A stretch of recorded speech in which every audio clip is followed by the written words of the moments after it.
the very end of the 16th century, here in the Flemish city of Antwerp, a child was born who would grow into one of the greatest artists of his age.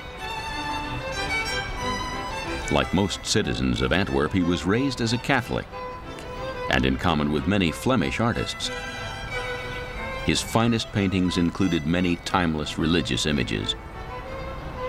But it is not for these that this artist is best known today. Instead, his fame stems from his portraits of the nobility of his day. His name was Anthony van Dyck. And although his work took him away from his homeland, he remains one of the greatest of the Dutch masters. Anthony van Dyck was born in Antwerp on the 22nd of March, 1599, the seventh of 12 children. His family were prosperous textile merchants who had thrived in spite of the conflict that had split the Netherlands into Protestant Holland and Catholic Flanders. We know that by 1609 he was already the apprentice of Heinrich van Balen, a successful local figure painter. He was just 10 years of age. Details of the young Van Dyck's apprenticeship are also sketchy, but it was undoubtedly a good time to be an artist. In the 1610s, the Catholic hierarchy began to commission a massive body of new religious works for the city's churches. In time, Anthony van Dyck would secure many religious commissions himself.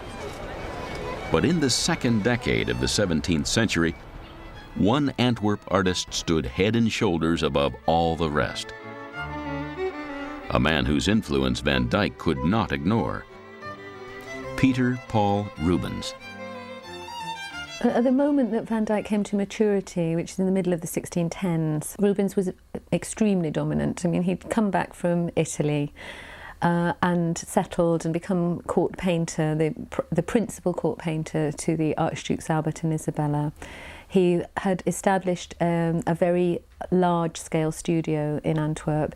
He was also a history painter, so in that sense he practiced the most prestigious genre of painting in Antwerp. As the young Van Dyck was growing up, as he was training in the studio of Van Balen, what was happening in Antwerp were the great altarpieces of Rubens were going up in the churches of Antwerp. And these pictures really transformed religious painting in Flanders and in Antwerp in particular.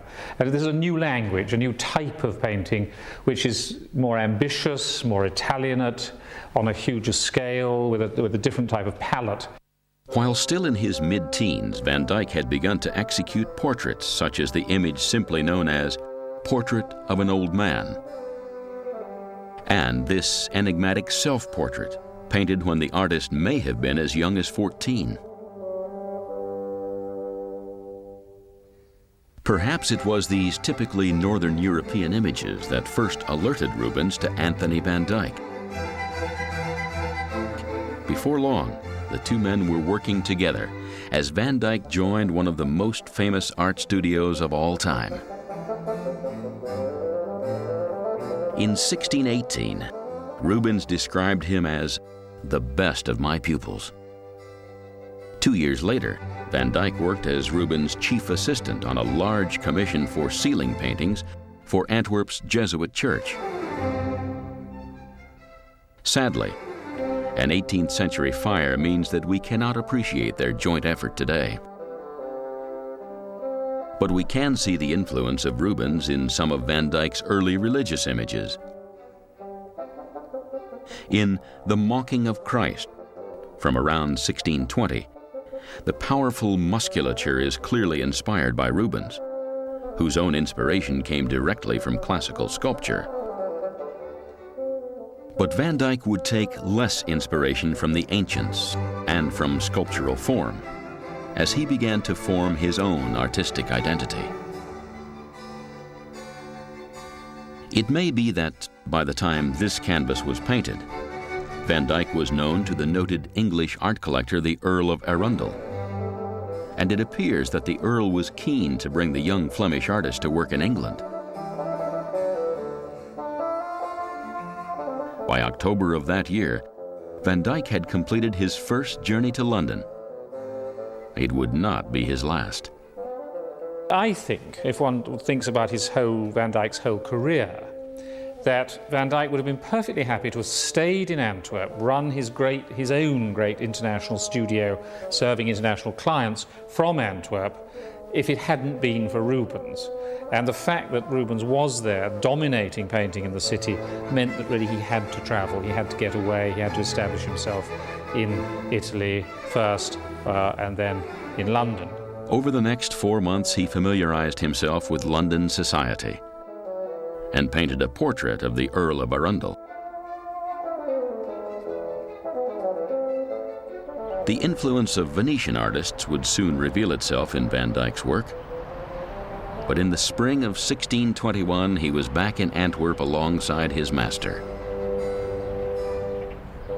Significantly, Rubens had spent several years in Italy, studying the great works of the Renaissance firsthand, and had found particular inspiration in the vibrancy and color of the Venetians. Soon, Van Dyck would pursue his own artistic mission to Italy. But before he left, he executed this portrait, which shows the beginnings of his mature approach. Here, Van Dyck's personal relationship with Rubens is clearly evident. The woman depicted in this portrait is Isabella Brandt, Rubens' wife. But who she is less significant than how she is depicted. Van Dyck's earliest portraits had been simple, devoid of all but the most basic of settings and dark to the point of somber. This portrait is different. The coloring is more striking. The sitter's pose is less rigid, while the incorporation of the uncertain weather and the flowing red drape introduces a sense of movement and life. He's working in two different manners. He's working in a Rubens manner, something that's imitating and improving on Rubens' plasticity of form, roundness of form. But at the same time, he was working in a very sort of loose technique with loose, dry brushwork. What he does as he becomes a more mature artist is he learns how to bring these two aspects together, and so his technique becomes more sophisticated. He combines something of the oiliness of Rubens' paint with the sort of painterly effects of Titian. In the autumn of 1621, Anthony Van Dyck once more found himself following in Rubens' footsteps. On the 3rd of October, he left Antwerp and headed south. The following month, he arrived in the wealthy Italian city of Genoa, where Rubens had stayed some 14 years before.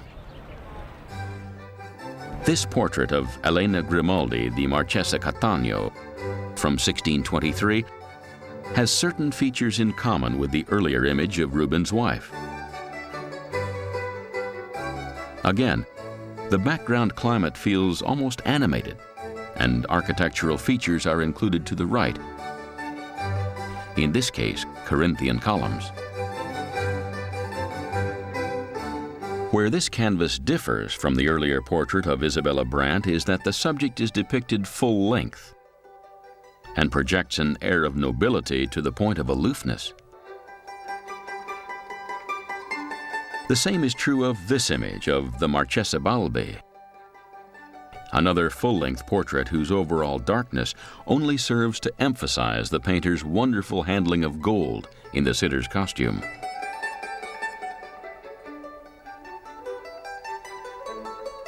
(1620s) Genoa was a tight-knit community of influential families whose wealth generated commissions for portraits of all generations. It was now that Van Dyck executed his first depictions of children, with this canvas depicting 3 boys, also members of the Balbi family. The confident posture of the boy on the left indicates the importance of these Genoese children, and their status is further enhanced by an artistic device that would become another trademark of Van Dyck's work: the use of a low horizon line, so that the subject seems to rise above the physical environment. Van Dyck's Italian notebooks reveal his artistic interests during his stay in the South. But of his personal experiences, our knowledge is again limited. But one contemporary account makes it clear that the artist was already in no doubt as to his social status. He dressed well, sporting a gold chain and a plumed hat, and he traveled in style with a small entourage of servants. Like Rubens before him, Van Dyck was well aware of his abilities. But Rubens had never let personal success affect his strong religious faith. And Van Dyck also remained a devoted Catholic throughout his life. His religious images reflect this strong belief.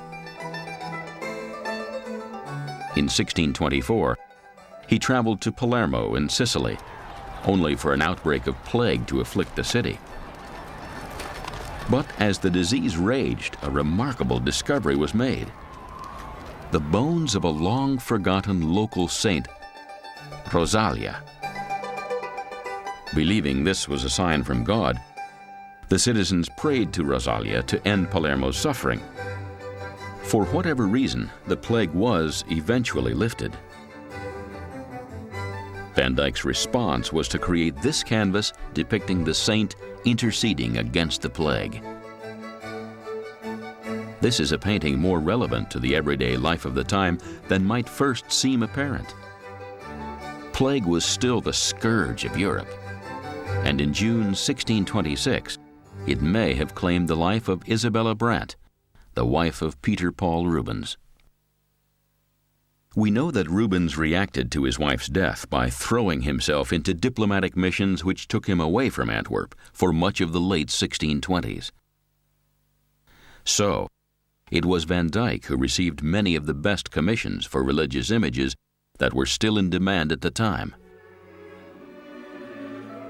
For the next 5 years, he was kept busy creating altarpieces, of which the greatest is surely Madonna and Child enthroned with saints. Commissioned by a religious brotherhood of which Van Dyck was himself a member. Here we can see the distinctive features of Van Dyck's portraiture applied to deeply spiritual subject matter. The devotion of none other than Saint Rosalia to the infant Jesus, held by the Madonna between Saints Peter and Paul. The kneeling saint is clothed in the familiar gold and red, but it is the white of Mary's flowing robe that is perhaps the greater achievement. The cloudy background and the powerfully architectural framing are also present in a remarkably unified and deeply spiritual canvas. Van Dyck may be best known for his portraits. Images such as this prove that portraiture was just one of his talents. It's very important to remember that Van Dyck, although he, in a sense, to a modern audience, he's known principally as a portrait painter, he was a great religious painter of the Counter-Reformation, and one of the greatest of all mythological painters. I mean, I think the Cupid and Psyche in the Royal Collection is one of the greatest mythologies of the 17th century and on a par with Velasquez. I mean, he's a very great painter, and of non-portraits, as it were, of pictures other than portraits. He is one of the greatest of all Counter-Reformation painters and one of the greatest of mythological painters, so I rate him extremely highly. During 1629, he had received an unusual commission to depict a scene from Jerusalem Delivered, a remarkable verse epic by the great Italian poet Torquato Tasso. The resulting canvas shows the characters of the enchantress Armida and the Christian Rinaldo about to be bound by a chain of flowers.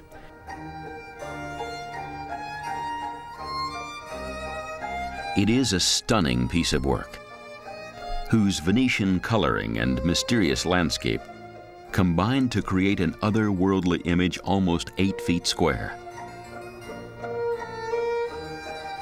But Rinaldo and Armida is an important canvas not only for the genius of its execution, but because of the identity of the man who commissioned it. Van Dyck received the commission from Endymion Porter, an Englishman whom he had met during his first stay in London. But Porter himself was only an agent. The real buyer was none other than King Charles I. It was this canvas, more than any other, that made Charles resolve to employ Van Dyck himself. By 1632, the king's wish had come true. That year, Anthony Van Dyck became painter to the most artistic court that England had ever known.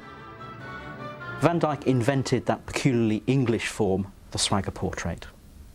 The swagger portrait was a full-length portrait, a man or a woman wearing extremely fine clothes, a sense of refinement, and the epitome of good breeding and good manners. And of course, more than a touch of arrogance as well. He, in some ways, inscribes desire into the picture in a way that just hadn't been there in English portraiture before. However rich the costumes had been, however many jewels and little buttons and, I don't know, laces there'd been on these Tudor portraits, the sheer beauty of the surfaces wasn't there. After his appointment to King Charles, for the rest of his career, Van Dyck concentrated almost exclusively on portraiture, with Charles himself inevitably the subject matter on many occasions. This famous painting shows the English monarch proudly riding through an arch, in the manner of an equestrian Roman emperor. The canvas is some 12 feet by 9 in size, and was originally hung at the end of a hall in a London palace, further emphasizing Van Dyck's ability to bring figures out from the canvas. With this unusual triple portrait of the king from 1635, the artist again captured the essential nobility of the English monarch, but with a greater sense of humanity, even to the point of vulnerability. This feeling can be detected in a number of Van Dyck's portraits, and many believe it reflects a certain uncertainty within the artist's own character. But in this case, there is also the intriguing possibility of doubt within the king himself.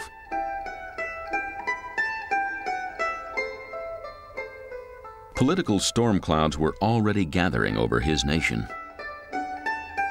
Just 7 years after this canvas was painted, England was plunged into the horrors of civil war. But with the most famous of Van Dyck's images of Charles, also from 1635, there is little in the way of uncertainty or doubt about the king. Now situated in the Louvre, Paris, this canvas of Charles hunting remains the finest visual reminder of this most ill-fated of all English kings. The Louvre portrait of Charles shows him as a huntsman. He's standing with a walking stick, swaggering again. And on the right-hand side, we've got his horse. The horse is bowing its head very decorously, and you've got 2 grooms as well. This is the image of Charles as the most refined, the most elegant courtier in the country. It was sent to France as a diplomatic gift, and of course, the attributes of horsemanship and hunting were an international language and international currency. It's somewhat informal. It's somewhat relaxed. I mean, this is a royal portrait, and yet it really has a very relaxed feeling about it. It's far less formal than the great equestrian portraits in the National Gallery or in the Royal Collection. It's really the beauty in the way it's painted, not just in this extraordinary painting of the clothes that he's wearing, these marvellous buff colours that are used by Van Dyck. Also the pose of the horse too, but also this marvellous landscape that goes away on the left-hand side. I mean, this extraordinary view into distance. And it's really this combination of it seems to me, of the relaxation of the picture, the non-formality of a royal portrait, the glorious painting, which is so much what Van Dyck does best, of the textures of the fabrics that the king is wearing, of the clothes that the king is wearing, and then this marvellous recessive landscape on the left-hand side of the picture. This is a sovereign who believed he ruled by divine right.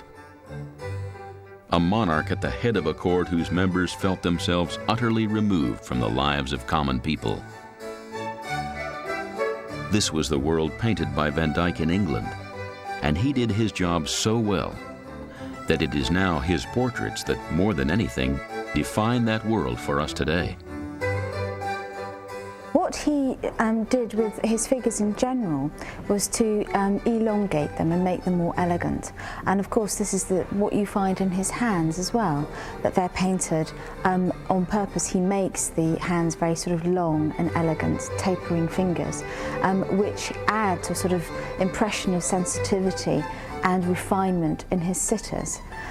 Here you can see that he's on purpose used the hands to say something about the sitter. So one hand is placed on a sword, so you immediately know that the sitter must be a gentleman because only gentlemen carried arms.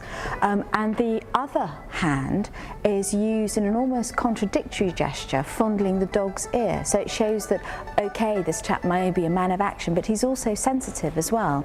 Both of these were requisites of the ideal courtier according to etiquette books of the period, such as Castiglione's The Courtier. So Van Dyck is on purpose using the hands to say something about his sitter in a very sophisticated, subtle way. Van Dyck may have painted as many as 50 canvases of the English royal family, and artistic devices to enhance their visual status can be repeatedly seen, even in his paintings of the royal children. The boy in the center of this image is the Prince of Wales, later to become Charles II. The Mastiff dog is almost as big as he is, but the boy prince is undeniably in control, entirely appropriate for a future ruler of his nation. But Van Dyck's English portraits depicted more than just the ruling Stuart family. He was on intimate terms with many of the greatest noblemen of the age, all of them keen to be depicted in the so-called grand manner, of which Van Dyck was now a master.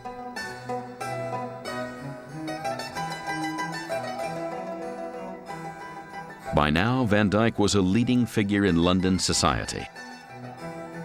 The sheer number of commissions forced Van Dyck to develop a studio system, where much of the actual painting was carried out by assistants. The royal portraits, it seems to me, are all by the hand of the master himself. Essentially, I think this is a very practical matter. You got what you paid for. I mean, if you were the king, you got the artist himself, unsurprisingly, or the queen. If you were part of the sort of intimate circle of the king, then you pretty much got the artist himself. If, on the other hand, you lived in Suffolk and you were just in town that week and you didn't want to pay very much money, then you got your head done by Van Dyck and the rest done by a member of the studio. I mean, I think he was very practical. I mean, he was a very practical working artist. And there was a scale of charges, and you basically paid more if you got the man himself, and you paid less if you got the drapery done by members of the studio. The great and the good still clamored to be painted by him, and there is little evidence of any customer dissatisfaction. It is not difficult for the modern critic to look on Van Dyck as a portraitist who flattered his subjects. But we should not judge artistic attitudes of the 1630s by the standards of our own time. In England, Van Dyck supplied a specific service to wealthy people, grew wealthy himself as a result, and left a remarkable artistic legacy in the process. This includes a canvas that, for many, is the greatest of all his English works. It is certainly the biggest. This is a depiction of the Earl of Pembroke and his family. Pembroke was a great enthusiast for Van Dyck's work, and in 1635 he commissioned a painting that would express the high status of his whole family. The following year, Van Dyck completed a huge group portrait. The Pembroke family, I think, is astounding by its sheer size. It's 15 by 11 feet, and the figures are just about life size. It shows the 4th Earl of Pembroke and his wife seated, surrounded by his sons and their daughter, and also the husband and wife of the family. There's always a great problem composing a group portrait. How do you fit so many figures in together? The solution that Van Dyck comes up with is putting them on stairs, so they stand at different levels so their head height is varied. I find it fascinating because he's really brought the technique of a Venetian history painting, of a great religious painting by Titian, to English portraiture, which is a revolutionary step at that moment. Although Van Dyck was rumored to have been involved with some of his female sitters, his only verifiable relationship was with the tempestuous Margaret Lemon. This was a woman described as being prone to jealousy, who once grew so envious of Van Dyck's female subjects that she tried to bite his thumb off to stop him painting again. Happily, her attempt at disfigurement failed, and on the 27th of February 1640, Anthony Van Dyck was able to put this dubious figure behind him. That day, he married Mary Ruthven, a lady-in-waiting to Queen Henrietta, here depicted by her husband playing the cello. They appear to have been happy together, and the following year she became pregnant. A settled family life of his own now beckoned for Anthony Van Dyck, but tragically, it was not to be. By the time of his wedding, Van Dyck was already a sick man. It is likely that tuberculosis was the cause. A desperate King Charles offered £300 to the doctor who could cure his great portraitist, but medicine could do nothing.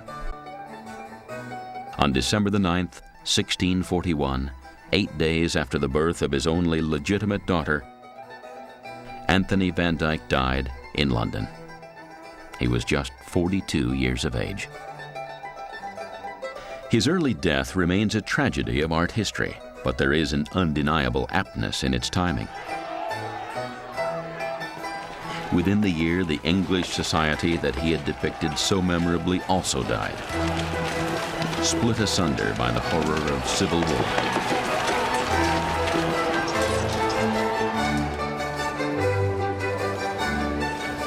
Just over 7 years later, Van Dyck's great patron Charles I was also dead, executed by the victorious parliamentary forces of Oliver Cromwell, and the divine right of kings died with him. As a politician, Charles I was undoubtedly a flawed figure. But his passion for the arts led to some of the greatest ever work by a Dutch master being created in the capital city of England. Right up to the 20th century, the work of Anthony Van Dyck was the dominant influence on English portraiture, as can be seen clearly in the works of Gainsborough, Reynolds, and others. But in considering the career of Van Dyck, we should not forget his earlier achievements in Antwerp, and especially in Italy. His talent revealed itself in the early 17th century. 400 years later, it is still admired across the world.